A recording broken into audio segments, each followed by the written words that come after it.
Pero bueno, hoy traemos ese mensaje.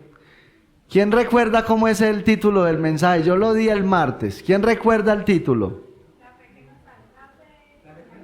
La fe que nos salva. Y todo esto porque dentro de las iglesias hay personas que tienen una fe falsa.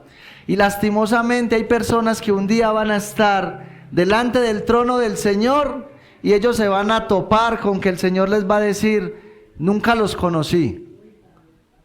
Ay, Señor, pero es que nosotros en su nombre hicimos milagros, nosotros levantamos muertos, nosotros hablamos en lenguas, hicimos esto, hicimos aquello. Y el Señor les va a decir: no, yo nunca los conocí. Apartaos de mí, hacedores de maldad. Y nosotros ya hemos escuchado muchas veces cuál es la fe que salva. Y hemos dicho que la única fe que salva es aquella fe que nosotros ponemos en el objeto correcto. Es decir, la única fe que salva es la fe que se deposita en el Señor Jesucristo y en su obra de redención a través de la cruz. Esa es la única fe que salva. No hay otra fe. Usted puede poner su fe en el apóstol Pedro, puede poner su fe en el apóstol Pablo, en el apóstol Juan, puede poner su fe en María, puede poner su fe en San Gregorio y en cientos de personajes que han existido a través de la historia de la iglesia, y ninguna de esa fe es suficiente para ir al cielo. Solamente la fe en Cristo es la única fe que salva. Amén. Y yo creo que ya nosotros estamos claros en esto, porque ya lo hemos enseñado a través de la Escritura durante muchas veces. Pero es necesario que hoy sepamos que hay una fe que nos salva. Y es la fe la cual nosotros no debemos adoptar. La fe que nos salva no debemos adoptarla. Así que vamos a la carta del apóstol Santiago, capítulo 2. Y vamos a estar meditando desde el versículo 14 hasta el versículo 19. De antemano les voy a decir que vamos a mirar a nivel iglesia varios pasajes de la Escritura, y es por eso muy bueno que usted tenga su propia Biblia, para que cuando yo le diga vamos a tal pasaje, usted pueda ir conmigo y podamos juntos leer las Escrituras. Amén. Santiago capítulo 2. Versículos 14 al versículo 19. ¿Quién es el que vive en este lugar? Cristo. Y a su nombre. Gloria a Dios. Damos toda la gloria y la alabanza a nuestro Dios. En esta preciosa mañana leemos la palabra del Señor en el nombre del Padre, en el nombre del Hijo y bajo la dirección de su santo y glorioso Espíritu. Y la iglesia dice: amén. Amén. Gloria a Dios. Dice así la palabra del Señor. Hermanos míos, ¿de qué aprovechará si alguno dice que tiene fe y no tiene obras? ¿Podrá la fe salvarle? Y si un hermano o una hermana están desnudos y tienen necesidad del mantenimiento de cada día, y alguno de vosotros les dice: id en paz, calentaos y saciaos, pero no les dais las cosas que son necesarias para el cuerpo, ¿de qué aprovecha? Así también la fe, si no tiene obras, es muerta en sí misma. Pero alguno dirá: tú tienes fe y yo tengo obras. Muéstrame tu fe sin obras y yo te mostraré mi fe por mis obras. Tú crees que Dios es uno, bien haces. También los demonios creen y tiemblan. Padre, en esta mañana seguimos delante de ti. Te damos muchísimas gracias, mi Señor y mi Dios, por tu palabra. Dios, te rogamos en esta hora que traigas libertad a nuestra vida, que traigas libertad en el ambiente en esta preciosa mañana. Rogamos para que toda distracción se vaya, Dios mío.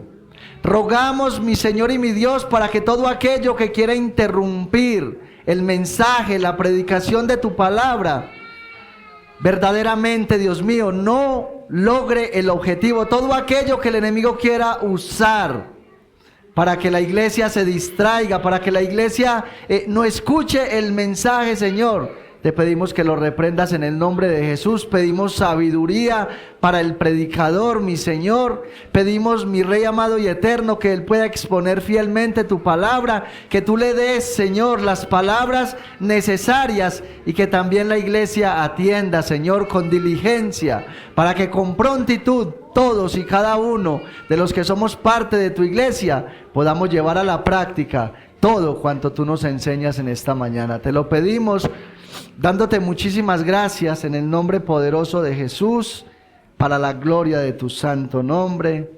Amén y amén. Gloria al Señor.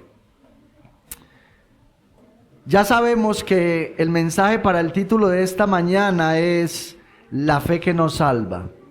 Y ya hemos explicado que en el día postrero, en el día del juicio final, muchas personas van a llegar en medio de su ignorancia, otros en medio de su rebeldía abierta delante del trono del Señor, y se van a encontrar con unas palabras duras de parte del Señor. El propósito del mensaje de esta mañana es que verdaderamente podamos atender al contenido de estas palabras y las podamos llevar a la práctica. Y vamos a ver en esta mañana que hay dos características en la fe que nos salva. Hay dos características en estos pasajes que leímos acerca de la fe que nos salva. Y la primera característica de la fe que nos salva es que es una fe ineficaz. No es una fe que tiene eficacia como tiene la fe salvadora, que es aquella fe que se pone en la persona del Señor Jesucristo. Y en segundo lugar, vamos a mirar que esa fe que nos salva solamente es una fe teórica. Es decir, es una fe que verdaderamente se tiene solo en el intelecto, pero que no se puede llevar al corazón. La fe que salva es aquella fe que es llevada directamente por el Espíritu Santo al corazón y que efectúa una transformación en aquella persona que deposita su confianza en el Señor Jesucristo. Si no hay una transformación en nuestro interior, la fe que nosotros profesamos, como dice Santiago, es una fe que está muerta en sí misma. Ahora, nosotros podemos ver que la primera característica de la fe que nos salva es que es una salvación que no es eficaz, no tiene la eficacia para salvar a una persona. Y nosotros tomamos la lectura desde el versículo 14, donde el apóstol Santiago está hablando acerca de lo que pasa en el interior de la iglesia. Pero en el versículo 2 de este capítulo 2, Santiago nos presenta un cuadro de aquellas personas que vienen directamente a la iglesia, quizás por primera vez. Y Santiago pone el ejemplo de un hombre que entra por las puertas de la iglesia con un anillo de oro en su dedo y con una vestidura espléndida. Y también muestra a otro que entra por primera vez a la iglesia con una vestidura andrajosa, es decir, alguien que carece de vestido. Y lo que Santiago le plantea a la iglesia es que si la iglesia recibe a aquel hombre que tiene un anillo de oro y una vestidura espléndida, si la iglesia lo recibe con gozo, con alegría y le dice, bien pueda, bienvenido, venga, siéntese por acá. Y a aquel que viene con una vestidura andrajosa simplemente le dice, no, quédese por allá paradito o siéntese aquí en el piso. Entonces Santiago dice, están haciendo mal porque están haciendo acepción de personas. Bueno, la verdad existen iglesias así. Haga la prueba, váyase para una iglesia de esas de prosperidad donde le dicen a usted que si usted es pobre está bajo maldición. Póngase la ropa más fea que tenga y vaya y entre a esa iglesia y de seguro le dicen, si quiere quédese afuera, si es que lo dejan. Ahora, lo que nosotros necesitamos mirar es que Santiago está diciendo que ese tipo de práctica dentro de la iglesia muestra que la iglesia tiene una fe que no tiene obras. Y Santiago es enfático en decir que la fe sin obras es una fe muerta en sí misma. Ahora, mira lo que Santiago propone en el versículo 14. Él dice, ¿podrá la fe salvarle? O sea, verdaderamente esa persona que profesa una fe sin obras es verdaderamente salvo. Eso es lo que Santiago está diciendo aquí. Pero el tener ese tipo de prácticas dentro de la iglesia hace que nosotros manifestemos un evangelio que no existe, porque ese tipo de prácticas dentro de la iglesia contradice el carácter de Jesús y los apóstoles. ¿Qué es lo que nosotros vemos hablando acerca del Señor Jesucristo con relación a los pobres? ¿Cómo fue que Jesús recibió a los pobres? ¿Qué ejemplo nos deja Jesús a nosotros con relación a aquellas personas pobres? Porque Santiago aquí está aludiendo a que en la iglesia del Señor Jesucristo solamente existen dos tipos de personas: los que tienen de dónde echar mano y los que no tienen recursos. Y eso es lo que vemos dentro de las iglesias. Vemos personas adineradas, vemos personas que tienen cierta comodidad, que tienen ingresos, que tienen de dónde echar mano, y vemos personas que verdaderamente no tienen nada. Personas que necesitan la caridad y el amor de la iglesia. Ese es el cuadro que hay en la iglesia cristiana. Y nosotros no somos la excepción. Nosotros podemos ver a Jesús en muchos pasajes de la Escritura, mostrando la caridad y el amor que hay en su corazón y haciendo a través de obras buenas manifestar el amor que tiene dentro de su corazón, especialmente por la raza perdida. Jesús mismo lo declara: yo no he venido para servir, para ser servido, sino para servir. Y luego dice: y he venido para dar mi vida en rescate por muchos. Ese es el propósito con el que Jesús vino aquí a la tierra. Pero por ejemplo, nosotros podemos ver al Señor Jesucristo allá en el Evangelio de Lucas, en el capítulo 15, versículo 2. Usted estudia ese pasaje y usted ve que ese es el pasaje de la oveja perdida. Y el propósito de Jesús en ese pasaje es mostrar el gozo que tiene un pastor cuando de 100 ovejas pierde una y va y la recupera. ¿Y qué es lo que pasa? El porqué de esa parábola. Porque dice que Jesús estaba dando un discurso y luego venían a él, a Jesús, venían los publicanos y los pecadores para oírle. Y eso a los escribas y a los fariseos no les gustó. Para nada les gustaba. ¿Por qué? Porque justo los fariseos hacían dentro del pueblo acepción de personas. Ellos escogían con quién juntarse, ellos escogían con quién relacionarse, ellos escogían muy bien con quién sentarse a la mesa. Y Jesús fue aquel que mostró a través de su ejemplo que las personas que le eran agradables para sentarse a la mesa eran los pecadores. La pregunta es: ¿quiénes somos nosotros para hacer a un lado los pecadores? ¿Quiénes somos nosotros para hacer a un lado los necesitados y no proveerles lo que necesitan? Entonces mire lo que dice el versículo 2 del Evangelio de Lucas, del capítulo 15. Dice: se acercaban todos los, escuche bien, se acercaban todos los publicanos y los pecadores a Jesús para oírle.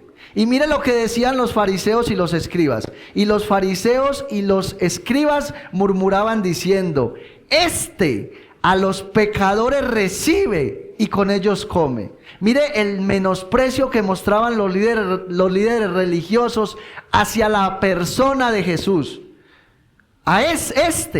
Ellos se dirigían a Jesús de esa manera: a los pecadores recibe y con ellos come. Jesús estaba dejando de manifiesto que la prioridad de él era los pecadores. Y esa debe ser la prioridad de la iglesia cristiana el día de hoy. También nosotros podemos ver un ejemplo en el Evangelio de Marcos, allá en el capítulo 7, nosotros podemos ver que a Jesús un hombre llamado Simón, que era fariseo, lo invita a comer a su casa. Y el relato dice que cuando Jesús se sentó a comer, vino una mujer Y Marcos nos deja ver a nosotros qué tipo de mujer era. Y dice que era una mujer pecadora. Bueno, en otras traducciones dice que era una mujer que llevaba una mala vida. No sabemos qué profesión ejercía, pero sí sabemos que no era muy buena la profesión de esta mujer. Era una mujer que tenía una mala vida. Entonces, cuando Jesús estaba sentado a la mesa para comer, esta mujer se hizo hacia la parte de atrás donde estaba Jesús y empezó a llorar y con sus lágrimas empezó a enjugar los pies de Jesús, empezó a regar los pies de Jesús y luego cogió lo más preciado que tenía esa mujer y que tienen todas las mujeres, su cabello, y empezó a secar los pies de Jesús y luego empezó a besar los pies de Jesús y luego cogió un perfume que tenía y empezó a ungir los pies de Jesús. Mire, eso es un acto de adoración de una persona que reconoce su condición delante de aquel que es santo y perfecto. Eso es un acto de adoración. Y claro, ¿cuál fue la reacción de Simón el fariseo? Dice que dentro de sí dijo, si verdaderamente Jesús fuera un profeta, él sabría qué tipo de mujer es la que le está rindiendo este acto. A lo que Jesús, conociendo la mente de Simón, le dice, Simón, tengo algo que decirte. Sí, claro, maestro, ¿qué tienes que decirme? ¿Ves a esta mujer? Claro, Señor, no es la mujer invisible, yo la estoy viendo. Bueno, pues solamente mire el detalle de esta mujer.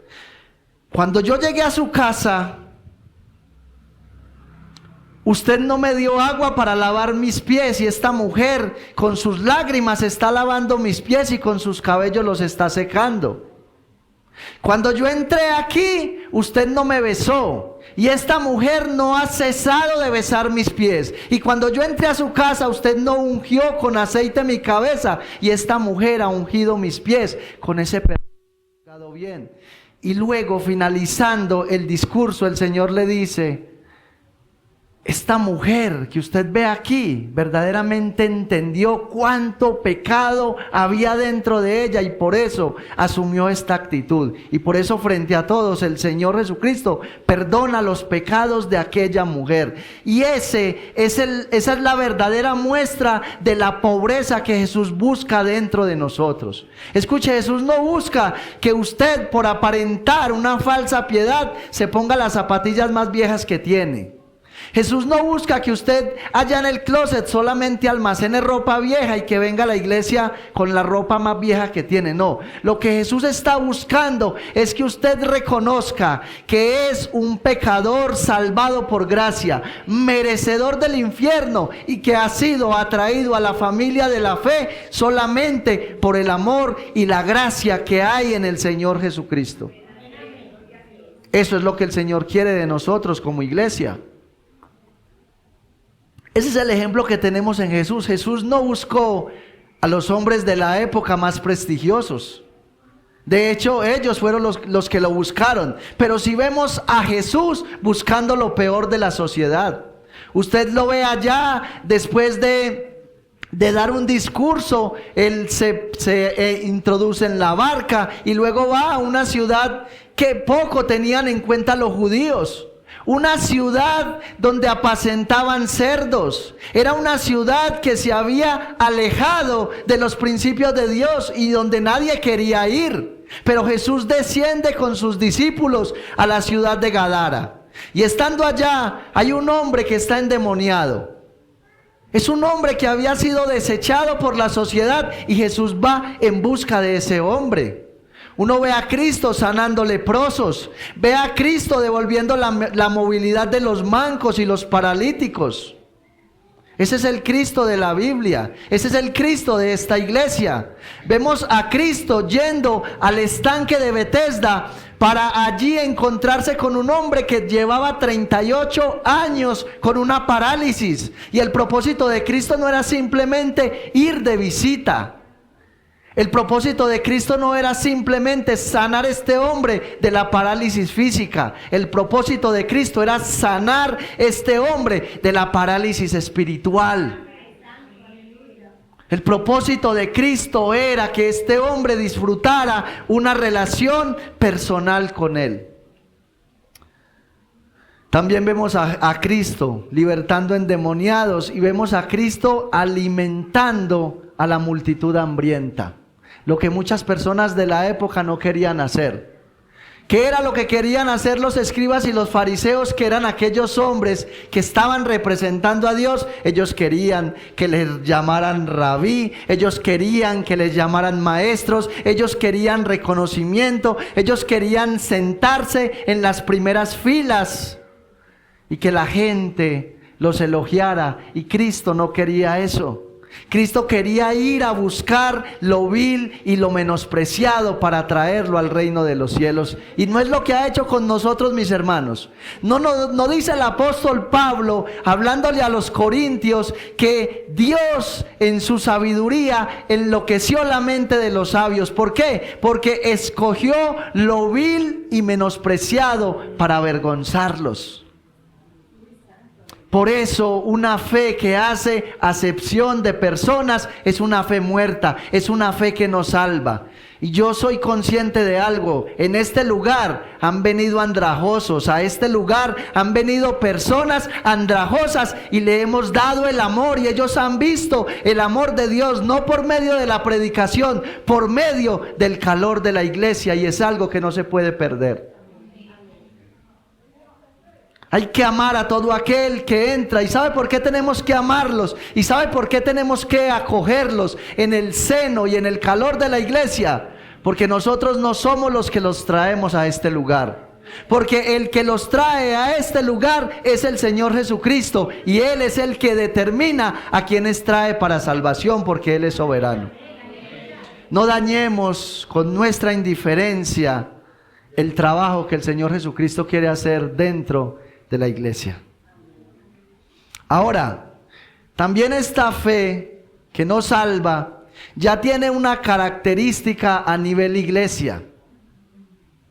Y esa característica que tiene a nivel iglesia es que esta fe menosprecia a todos aquellos que no tienen capacidades como tenemos nosotros, que no tienen recursos como tienen nosotros. Hermanos, en esta iglesia hay personas que no tienen recursos. Hermanos, en esta iglesia hay personas que no tienen habilidades que quizás tenemos nosotros. Pero ¿sabe qué hay que hacer con esas personas? Hay que proveerles los recursos que necesitan y hay que proveerles las habilidades que ellos no tienen. Mis hermanos, en la iglesia estamos llamados a formar a la iglesia.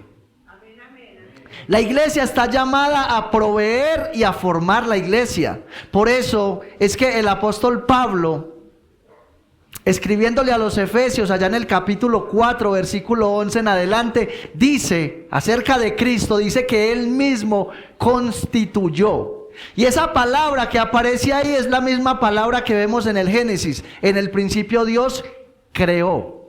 Entonces, cuando Pablo está hablando de que Dios constituyó, está hablando de que Él es el que creó. Por eso creemos firmemente que Dios es el que pone los pastores, porque Él es el que los crea. Él es el que los forma del polvo, del barro. Claro que Él no viene desde el cielo y hace algo extraño. Él crea pastores, Él forma pastores, Él capacita pastores por medio de otros pastores. Y dice que Él mismo constituyó a unos apóstoles, a otros profetas, a otros evangelistas y maestros. Y Él dice cuál es el propósito. A fin, o sea, con el propósito de perfeccionar. ¿A quiénes? A los santos. ¿Y quiénes son los santos? San Judas Tadeo. Los santos somos todos aquellos que hemos venido a Cristo en arrepentimiento y fe y cuyo vestido inmundo ha sido emblanquecido en la sangre del Cordero. Esos somos los santos de Dios. ¿Lo merecemos? No, no lo merecemos, pero tenemos que vivir a la realidad de que somos santos de Dios porque Cristo con su sangre nos ha limpiado. Amén. Y dice que el propósito es perfeccionar a los santos para la obra del ministerio. O sea, en esta iglesia hay que trabajar. Mis hermanos, las almas no van a venir solas. Dios los trae, pero nosotros los tenemos que buscar. Necesitamos ser una iglesia que busca las almas. Aquí dice en el versículo 2 que entra un hombre rico y que entra un hombre pobre a la iglesia, pero yo estoy seguro que ese hombre rico que usa Santiago aquí no vino solo. Alguien le tuvo que haber predicado el mensaje para que viniera a la iglesia.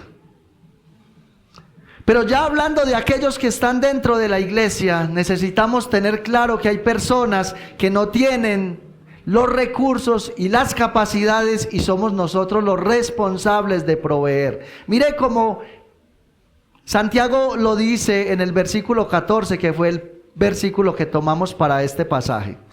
Hermanos míos, ¿de qué aprovechará si alguno dice que tiene fe? Escuche, está hablando de una persona individual en la iglesia que dice, yo tengo fe. Y es la fe salvadora, o sea, estamos hablando de una persona que está convencida de que va directo para el cielo, porque tiene fe. Pero esa persona que dice que tiene fe, dice Santiago, y no tiene obras, o sea, es una persona que tiene una fe que no obra. Y luego viene la pregunta, ¿podrá la fe salvarle? Escuche. Santiago aquí está usando unas preguntas retóricas y las preguntas retóricas no tienen necesidad de que nadie las responda, porque la respuesta está implícitamente dentro de la pregunta. Jesús hace una pregunta: ¿de qué aprovechará al hombre si ganara el mundo y perdiere su alma? Ahí está la respuesta. ¿De qué le sirve? De nada. ¿De qué le sirve a un hombre ser el hombre más rico, más prestigioso, más reconocido del mundo, si se muere y nada de lo que consiguió le cabe en el ataúd y finalmente se pierde por una eternidad? ¿De qué le sirve todo lo que consiguió? La respuesta está ahí. No le sirve de nada. Santiago está haciendo la misma pregunta retórica cuya respuesta está implícita en la misma pregunta. Él dice, ¿de qué aprovechará si alguno tiene fe y no tiene obras? ¿Cuál es la respuesta? No aprovecha de nada. Luego pregunta, ¿podrá la fe salvarle? ¿Cuál sería la respuesta? No, no puede salvarle. Y luego pone como ejemplo dos hermanos que están en la iglesia. Escuchen, no son inconversos, son hermanos en la fe. Versículo 15. Y si un hermano o una hermana están desnudos y tienen necesidad del mantenimiento de cada día, y alguno de vosotros está haciendo alusión a una persona, y es la persona que está diciendo, yo creo en Cristo, yo soy cristiano, yo tengo fe. ¿Y qué hace esa persona? ¿Qué les dice? Id en paz, mi hermano, Dios le bendiga, que le vaya bien. Y luego le dice, calentaos y saciaos, pero no le da las cosas que son necesarias para el cuerpo. Vuelve y pregunta, ¿de qué aprovecha? Solamente imagínese algo.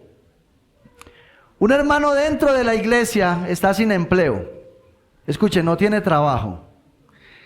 Tiene que pagar arriendo. Tiene que mercar en la casa para la esposa y para los hijos. Y viene acá a la iglesia y ese alguien que tiene mucha fe sabe que ese hermano no tiene empleo, sabe que ese hermano no tiene comida en la casa y sabe que ese hermano no tiene una prenda para vestir. Porque Santiago aquí está usando las necesidades básicas que tenemos nosotros. ¿Cuáles son las necesidades básicas que tenemos nosotros? El vestido y la cuchara. Esas son las necesidades básicas de cualquiera de nosotros. Entonces, Santiago está haciendo alusión de alguien que sabe la necesidad del hermano, sabe que no tiene trabajo, sabe que en su casa las ollas están boca arriba, que la nevera está respirando puro aire porque no hay nada más. Y le dice, mi hermano, Dios lo bendiga, vaya y se prepara unos frijoles con garra. Hermano, ¿y sabe qué? Para el próximo martes traigas el mejor traje que tiene en el closet. ¿Sabe cómo se llama eso? Eso se llama menosprecio. Eso se llama hacer una burla abierta contra ese hermano. Es una fe que no tiene obras. Es una fe que está muerta. Cuando usted sabe que su hermano tiene una necesidad y usted no suple la necesidad, usted lo está menospreciando. Y al menospreciar a su hermano, usted está menospreciando a aquel que aboga por el huérfano y por la viuda. Yo no sé si ustedes vieron relación con algo que dijo la hermana ahorita cuando estaba dirigiendo el culto.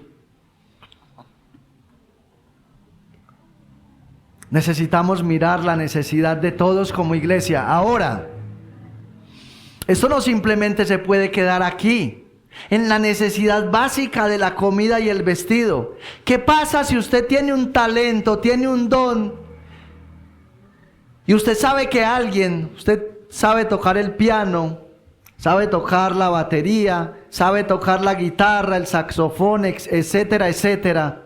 Y usted sabe de un hermano que necesita y quiere aprender porque él quiere servirle al Señor también en el altar. Y si usted no hace algo por ese hermano, le está menospreciando. Porque el Señor nos ha llamado a ejercer los dones y los talentos en la obra. Yo no sé cuántos recuerdan la parábola de los talentos. Nosotros trajimos una enseñanza acerca de la parábola de los talentos y decíamos que hay dones dentro de la iglesia que Dios da, y el propósito de los dones es que la iglesia los ponga a trabajar. Y los talentos, que consiste en todo lo que usted puede hacer. ¿Cuántos aquí saben leer? ¿Cuántos saben escribir? Eso es un talento. Y si usted conoce una persona dentro o fuera de la iglesia que no sabe leer ni escribir, usted debe proveerle a esa persona lo que necesita para aprender a leer y a escribir.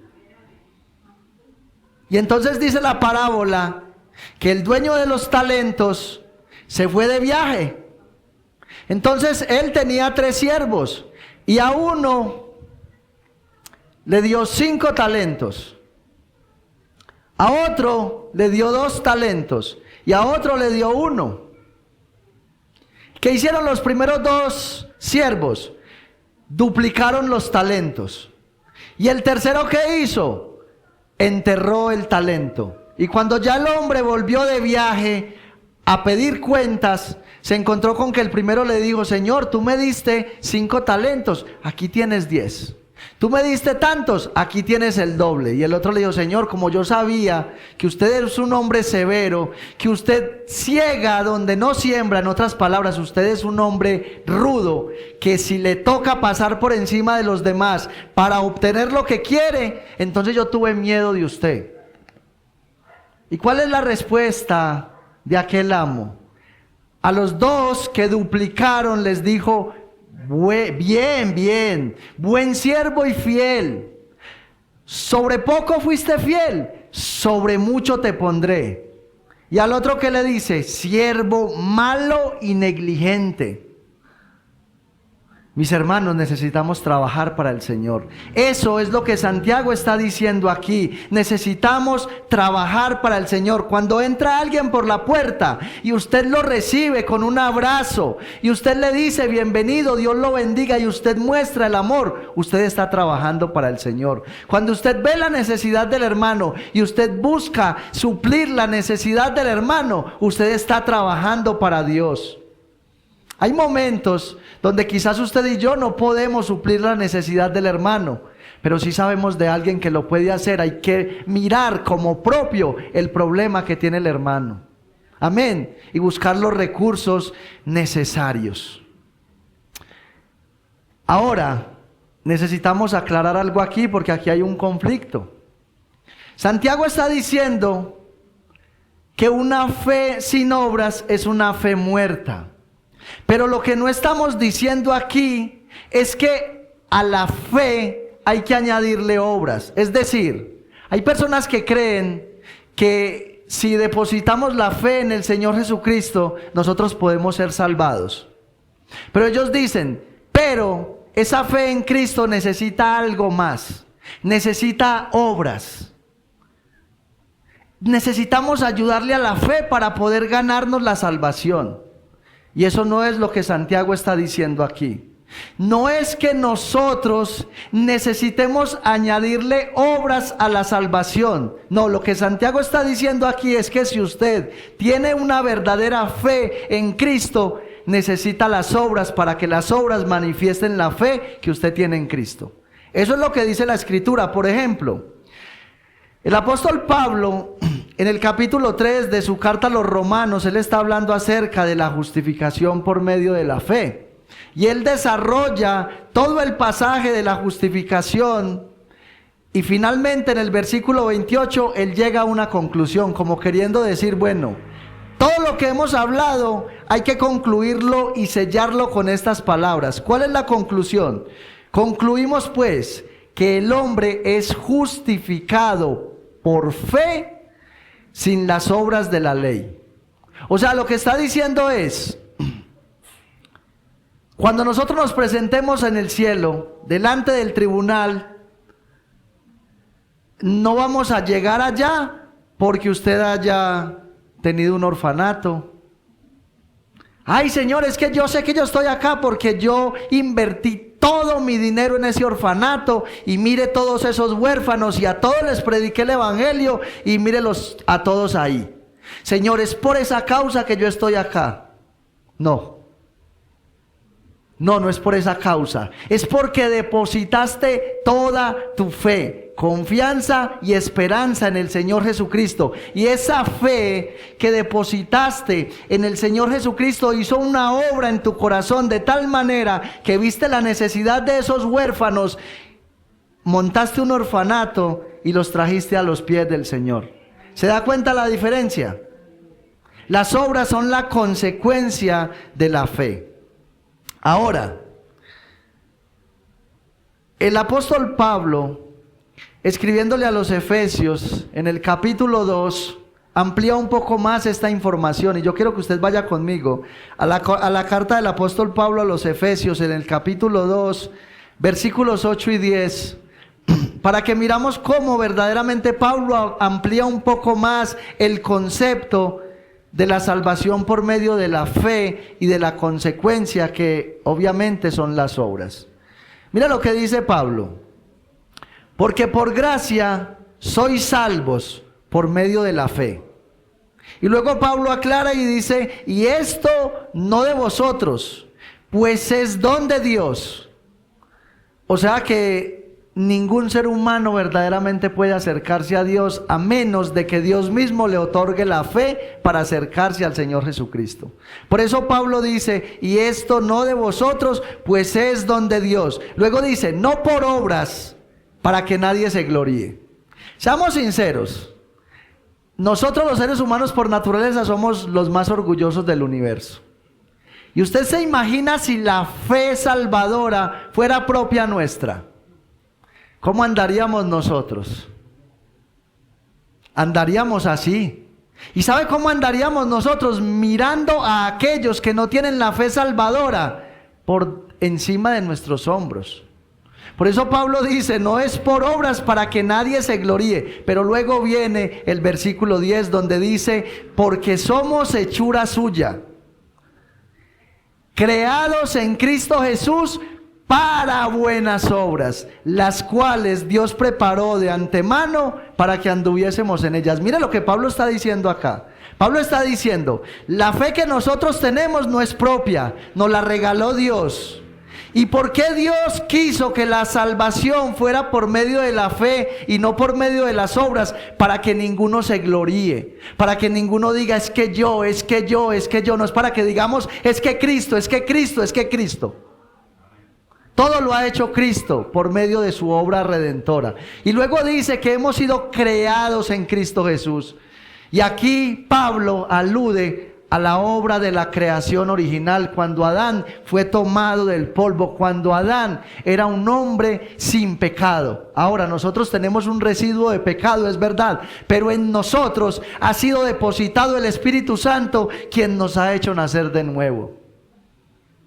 Por eso se necesita las buenas obras. Y las buenas obras no es usted ir y ver una familia necesitada y darle todo su mercado. No, estamos hablando de que las buenas obras son el reflejo del carácter del Señor Jesucristo. O sea que es una renovación integral, porque a usted de nada le sirve ir y repartir el mercado que tiene en la casa y vivir una vida inmoral.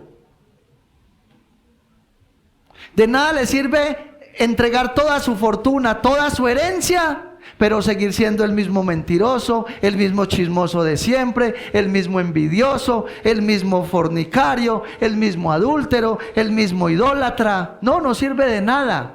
Y si usted es muy generoso, pero dentro de la iglesia y fuera de la iglesia hace acepción de personas, su fe no le sirve de nada. Porque la fe salvadora es una fe integral que se ve de adentro hacia afuera. Amén. ¿Estamos de acuerdo ahí? Entonces Pablo dice que hemos sido creados en Cristo Jesús para buenas obras. Ese era el problema que había en la iglesia. Los ricos oprimían la iglesia y la iglesia acogía a los opresores. Y aquellos pobres que no tenían quien los defendía, ellos los estaban haciendo a un lado. Por eso Santiago llega a la conclusión, y es nuestro segundo punto, que esa fe que nos salva es una fe que solamente está en la mente. Es una fe que solamente existe en teoría, pero que no se lleva a la práctica. Y por eso en el versículo 19, él dice: tú crees que Dios es uno, bien haces, bien haces. Y luego le dice: también los demonios creen, ¿y qué hacen? Tiemblan. A lo que Santiago está aludiendo aquí,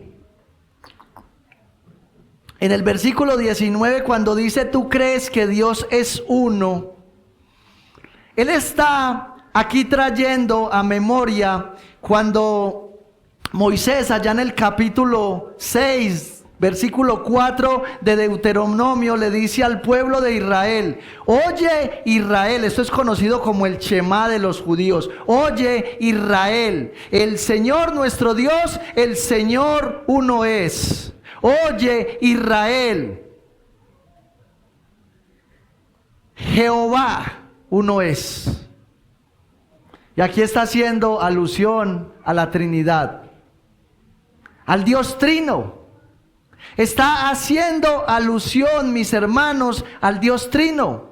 Por eso las palabras hebreas son Adonai Elohenu, Adonai Echad. Es una unidad compuesta. Lo que Moisés está diciendo es: Israel, el Dios Trino, es un Dios que subsiste en tres personas. Eso es lo que está diciendo básicamente aquí. Ahora, escuchen lo que les voy a decir. Ninguna persona que no crea en el Dios Trinitario podrá ser salvo, porque el Dios Trinitario, que en esencia es Padre, que en esencia es Hijo y que en esencia es Espíritu Santo, se manifiesta, obra y se mueve en la iglesia. Uno a uno se mueve en la iglesia y trabaja en la iglesia. Ahora, ¿por qué decimos esto? Sencillo. Allá en el Evangelio de Marcos, en el capítulo 12, versículo 29, un fariseo le pregunta a Jesús: Señor, ¿cuál es el primer mandamiento de la ley de Dios? ¿Cuál es el mandamiento más importante? Y escuche, Jesús no le dice: amarás, no, primero le dice: oye Israel. Vamos a ir a ese pasaje, Marcos capítulo 12, versículo 29. Por eso les dije que tuviesen ahí sus Biblias, porque este pasaje es bien importante y ya les voy a decir el por qué. Marcos 12 del 29 en adelante, pero en el 28 dice que acercándose uno de los escribas que los había oído disputar y sabía que les había respondido bien, le preguntó a Jesús: ¿cuál es el primer mandamiento de todos? Y mire lo que Jesús le respondió: el primer mandamiento de todos es: oye Israel, el Señor nuestro Dios uno es. Eso es lo primero que Jesús le responde. No le dice: el primer mandamiento es amarás, no. El primer mandamiento es este: oye Israel, el Señor nuestro Dios, el Señor uno es. ¿Y por qué Jesús cita el Shema de los judíos? ¿Por qué Jesús los lleva a la cita de Deuteronomio capítulo 6, versículo 4? Porque justo Jesús era la segunda persona de la Trinidad encarnado y ellos lo estaban despreciando. Y lo que Jesús les está diciendo es: si ustedes no me reciben como el Dios encarnado, ustedes no pueden decir que aman a Dios. Porque yo soy Dios en la carne. Ninguna doctrina que profese que Jesucristo es un simple ser creado es una doctrina bíblica. Es una doctrina herética, satánica, diabólica, y por lo tanto ninguno que acepte y abrace esa doctrina puede ir al cielo. Porque Jesús mismo lo está diciendo. Jesús mismo está citando aquí esas palabras. Y luego dice el versículo 30: y amarás al Señor tu Dios con todo tu corazón, y con toda tu alma, y con toda tu mente, y con todas tus fuerzas. Y luego dice el Señor: este es el principal mandamiento. Y dice: y el segundo es semejante: amarás a tu prójimo como a ti mismo. Y luego dice: no hay otro mandamiento mayor que estos. Mis hermanos, seamos sinceros. Hay una clara relación en este pasaje que citamos con todo lo que hemos venido diciendo. ¿Por qué? Porque el problema que había en la iglesia en los días de Santiago era que estaban haciendo acepción de personas. El problema que había en la iglesia era que no se estaban supliendo las necesidades de aquellos que no tenían de dónde echar mano. Y por eso Santiago lo que está diciendo en pocas palabras es: si ustedes hacen acepción de personas en la iglesia y si ustedes no proveen a las necesidades de los más débiles, entonces ustedes no pueden decir que aman a Dios. ¿Por qué? Porque el que ama a Dios ama al prójimo como se ama a sí mismo. Seamos sinceros, cuando usted tiene hambre, ¿qué hace? ¿Qué hace usted cuando tiene hambre? ¿Y qué hace usted cuando sabe que el hermano no tiene comida?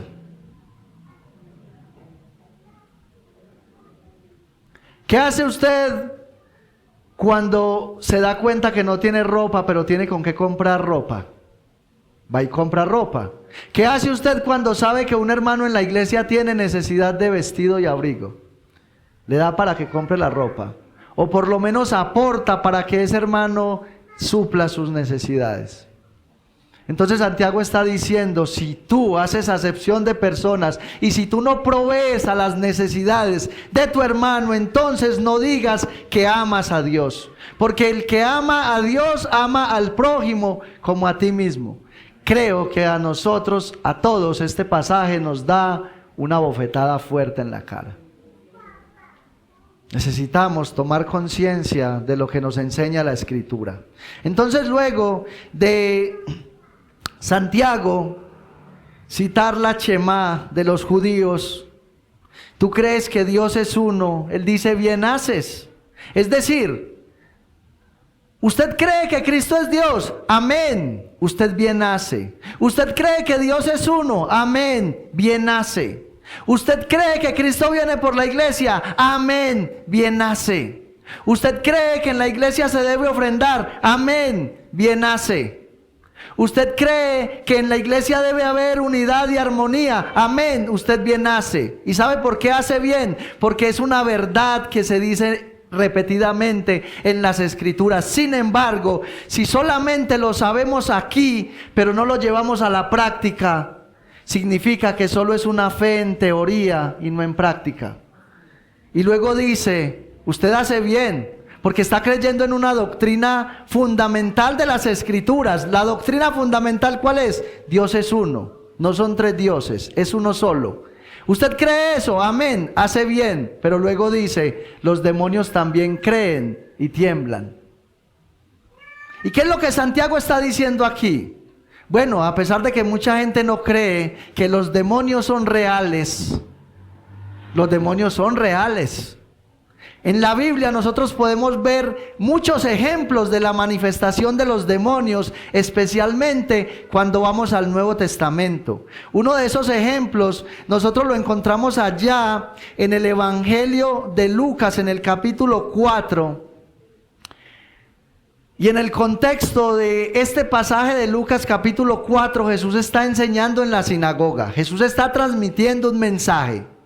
Y dice el pasaje que todos los que estaban ahí se admiraban de lo que Jesús enseñaba. ¿Saben por qué? Porque el contenido de la doctrina de Cristo era muy diferente a la de los escribas y los fariseos. ¿Por qué? Porque tenía autoridad. ¿Y sabe por qué tenía autoridad? Porque lo que Jesús enseñaba tenía fundamento en la palabra de Dios. Era la misma palabra de Dios, porque Cristo es la palabra de Dios. Entonces dice que ellos se admiraban de la doctrina de Jesús, porque enseñaba como quien tiene autoridad. Pero en medio de ese momento se acerca un hombre, dice el pasaje, que tenía, escuche bien como dice Marcos, dice que tenía un demonio inmundo. Y cualquiera podrá decir, pues, ¿cómo así? Un demonio inmundo. Pues ¿acaso no es lógico que los demonios son inmundos? Lo que Marcos está diciendo aquí, mis hermanos, es algo que necesitamos entender como iglesia. Lo que Marcos está diciendo es que en esencia, en los demonios solamente hay inmundicia. Hay personas que oran para que Satanás sea perdonado. Hay personas que oran para que Satanás se arrepienta. ¿Ustedes sabían eso? Hay pastores en iglesias que oran para que Satanás se arrepienta. Pregunta, ¿eso es bíblico? Satanás nunca se va a arrepentir. Los demonios nunca se van a arrepentir porque ya Dios decretó juicio para ellos. Y es porque Dios sabe que ellos en esencia solo son tinieblas. ¿Quiere mirar cuál es el contenido de Satanás en su interior? Amargura, odio, rencor, resentimiento y toda clase de inmundicia. Satanás no tiene ni un grado de misericordia. Satanás no tiene ni un grado de compasión. Satanás no tiene ni una pizca de amor. Y lo que Santiago está diciendo aquí es que los demonios son inmundos en esencia, pero los demonios tienen algo, y es que ellos creen que Dios es uno. Ellos creen en Cristo como el Dios encarnado. Ellos creen que Cristo murió y resucitó. Entonces en ese pasaje se manifestó ese demonio que había en ese hombre. Y mire lo que le dice a Jesús. Ese demonio le dice: ¿qué tienes con nosotros, Jesús Nazareno? ¿Has venido para destruirnos? Yo te conozco quién eres, el Santo de Dios. Mira lo que dice ese demonio. ¿Qué podemos ver ahí en ese pasaje? Podemos ver que el demonio sabe quién es Jesús. El demonio sabe que Jesús es el Santo de Dios. Sabe que Jesús es la segunda persona de la Trinidad. Porque lo que está diciendo aquí ese demonio no es que simplemente Jesús es un santo, que es el santo. Jesús es el santo. Él es el Dios encarnado. Él es el Dios todopoderoso y él sabe, el demonio es consciente de que Jesús tiene toda la autoridad sobre ellos y por eso les pregunta: ¿has venido para destruirnos? Ese demonio era consciente de que un día va a ser juzgado por el Señor Jesucristo y un día va a ser atormentado por toda la eternidad. Entonces la pregunta es: ¿qué es lo que nos quiere transmitir Santiago a nosotros cuando dice: tú crees que Dios es uno, bien haces, también los demonios creen y tiemblan? Lo que está diciendo es que si nuestra fe solamente está en la mente, pero no ha sido llevada al corazón, venimos a ser inmundos como ese demonio. Esto es bien delicado, porque en las iglesias existen muchas personas que solamente tienen una fe aquí. En las iglesias Hay personas que creen que Cristo es Dios, que el Padre y el Espíritu Santo es Dios. Hay gente que cree que Cristo va a venir por la iglesia. Hay gente que cree todas las doctrinas de la Biblia, pero no la vive ni de qué les sirve. Porque hay algo que los demonios nunca podrán hacer. Escuche, Santiago no está diciendo aquí los demonios creen y obedecen. No, está diciendo los demonios creen y tiemblan. Lo que está diciendo es, creen tanto los demonios en Cristo y en la autoridad que tiene y en el día del juicio, que ellos tiemblan porque saben que un día van a estar delante de Él para ser atormentados día y noche. Y eso es lo que no pasa en muchos. Hay muchos que creen, pero ni siquiera tiemblan a pesar de que están perdidos. Porque la verdadera fe que salva es una fe que viene acompañada de una vida de obediencia. Porque la verdadera fe que salva es una fe que transforma el carácter de las personas. Por eso Pablo dice, el que robaba ya no robe más, sino que trabaje con sus manos para bendecir a otros. Por eso Pablo dice, hablando acerca de las obras de la carne, dice, y manifiestas son las obras de la carne, que son adulterio, fornicación, envidias, orgías, pleitos, disensiones. Pero él dice, y esto eran algunos de ustedes antes, esto eran ustedes antes, ahora no son así. Porque el Espíritu Santo ha hecho una obra de transformación en ustedes. La fe tenemos que llevarla a la vida práctica. Necesitamos mostrar a Cristo con nuestro estilo de vida. Así que hoy, a la luz de este pasaje, nosotros debemos verdaderamente, mis hermanos, necesitamos hacer una autoevaluación. Yo pregunto, ¿cómo es su estilo de vida ahora? ¿Cómo está viviendo usted delante del Señor con relación a todo lo que hemos venido diciendo? ¿Cómo es su carácter? ¿Cómo se comporta usted delante de los demás? ¿Será que si aquí en este lugar pudiesen entrar nuestros compañeros de trabajo, que ellos saben quiénes somos nosotros? Si a este lugar pudieran venir nuestros vecinos, si a este lugar pudiera venir nuestra esposa o nuestro esposo o nuestros hijos inconversos y pudieran testificar de nosotros, ¿qué dirían ellos con relación a nuestra fe? ¿Será que ellos podrían decir que nuestra fe manifiesta el carácter santo de Cristo? ¿O será que ellos tendrán que decir de nosotros lo que yo he escuchado en muchas ocasiones? Porque yo le he hablado a personas acerca del evangelio y me han dicho, no, yo para ser como fulanito mejor sigo como soy, que yo sé para dónde voy. Yo sé que voy para la paila, pero por lo menos yo sé que voy para allá y disfruto la vida, disfruto haciendo lo que me gusta. Pero ese se viste bien bonito, se pone la Biblia debajo del brazo, pero él va para el mismo lugar que voy yo. Ya los incrédulos juzgando a alguien que dice que tiene fe, pero sus obras no evidencian tal fe.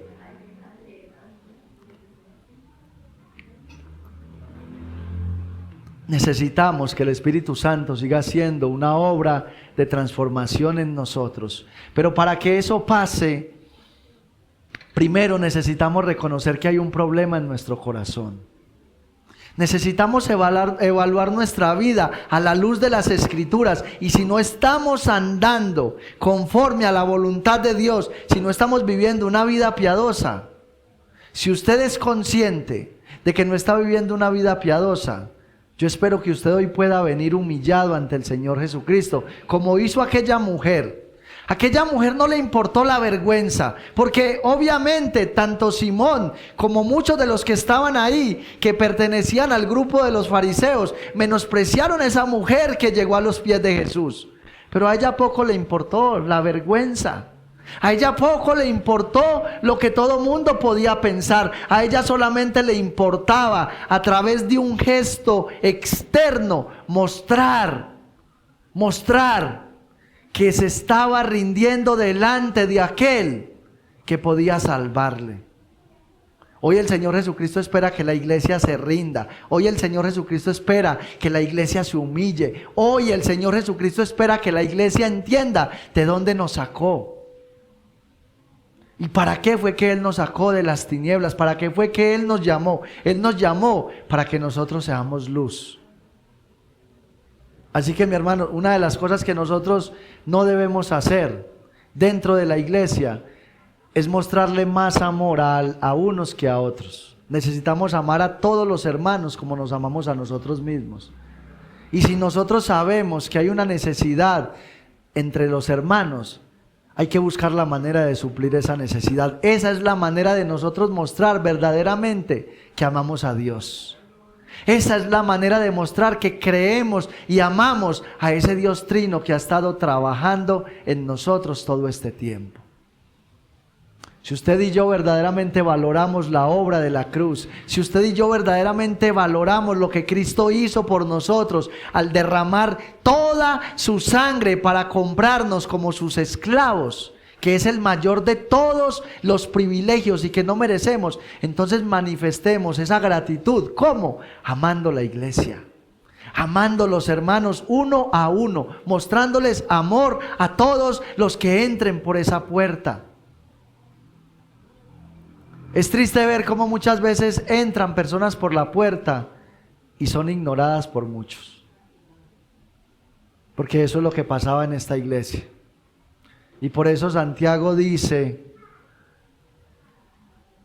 en el capítulo 2, yo voy a leer estos versículos para que se hagan más reales. Hermanos míos, que vuestra fe en nuestro glorioso Señor Jesucristo sea sin acepción de personas. Porque si en vuestra congregación entra un hombre con anillo de oro y con ropa espléndida, y también entra un pobre con vestido andrajoso, y miráis con agrado al que trae la ropa espléndida, y le decís: siéntate tú aquí en buen lugar, y decís al pobre: estate tú allí en pie, o siéntate aquí bajo mi estrado. No hacéis distinciones entre vosotros mismos y venís a ser jueces con malos pensamientos. Hermanos míos amados, oíd. ¿No ha elegido Dios a los pobres de este mundo para que sean ricos en fe y herederos del reino que ha prometido a los que le aman? Pero vosotros habéis afrentado al pobre. ¿No os oprimen los ricos y no son ellos los que os arrastran a los tribunales? ¿No blasfeman ellos el buen nombre que fue invocado sobre vosotros? Si en verdad cumplís la ley real conforme a la Escritura, amarás a tu prójimo como a ti mismo, bien hacéis. Pero si hacéis acepción de personas, cometéis pecado y quedáis convictos por la ley como transgresores. Que el Señor nos ayude verdaderamente, mis hermanos, a evaluar nuestra vida, a evaluar nuestro corazón, a evaluar nuestra conducta, porque quizás usted de pronto dice externamente que no tiene algo contra alguien, pero si usted no tiene la misma capacidad de acercarse a aquel a quien de pronto no se congracia mucho con usted, si usted simplemente lo saluda de lejitos por allá, como por no dejar, y a otro usted le zampa su buen abrazo, entonces eso significa que probablemente haya un problema en su corazón y usted esté haciendo acepción de personas. Y Santiago dice, si usted actúa de esa manera, usted queda convicto de pecado. Es decir, usted sabe que está delante de Dios bajo pecado. Así que hoy es un día para que nos pongamos a cuentas. Porque Dios quiere seguir cultivando en la iglesia la unidad, la armonía, el amor fraternal, los unos hacia los otros, y el cuidado los unos hacia los otros. Amén. Amén. Que el Señor nos ayude a llevar a la práctica esta palabra. Señor y Dios, gracias te damos por tu palabra. Gracias te damos, Señor, por tu palabra. Palabra viva. Palabra eficaz, más cortante que toda espada de dos filos. Esta palabra penetra nuestros pensamientos. Esta palabra, Señor, discierne las intenciones que hay dentro de nuestro corazón. Esta palabra Deja al desnudo nuestro pecado.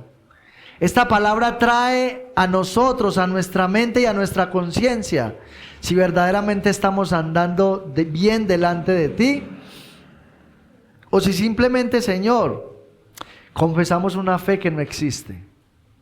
Ayúdanos, Señor, a evaluarnos. Ayúdanos, Señor, a meditar. Dios mío, verdaderamente tenemos que confesar delante de ti que nos falta mucho para imitar el buen carácter de Cristo. Tenemos que confesar delante de ti, Señor, que hay momentos donde quizás hacemos acepción de personas. Tenemos que confesar delante de ti que hay momentos donde conocemos la necesidad de un hermano y somos indiferentes ante ello. Por eso perdónanos, Señor. Ayúdanos a reconocer nuestro pecado delante de ti y a apartarnos de él.